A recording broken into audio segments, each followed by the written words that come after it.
Bumida naman sa North Luzon Travel Expo sa La Union ang iba't ibang produkto at mga aktibidad sa turismo.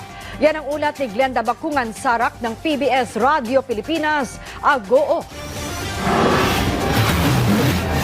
Nagtipon-tipon ang mga national tourism players sa idinaraos ngayon na North Luzon Travel Expo sa Paniksikan, San Juan, La Union.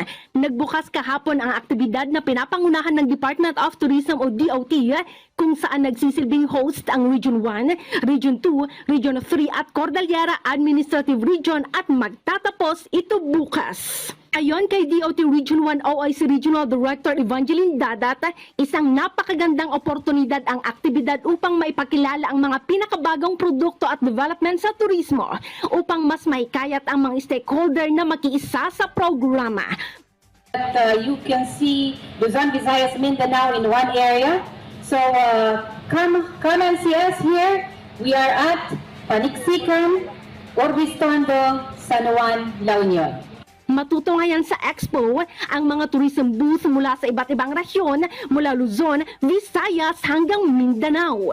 Ipinagpapasalamat ni Maricel Budyungan, isa sa tour operator, na nabigyan sila ng pagkakataon na makibahagi sa Travel Expo upang mas lalo nilang maitaguyod ang mga tourism activity, partikular sa Siargao Island.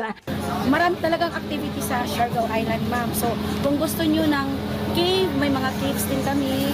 Kung gusto nyo ng falls, may falls din ang Siargao. And in hiking, we have also hiking in Siargao.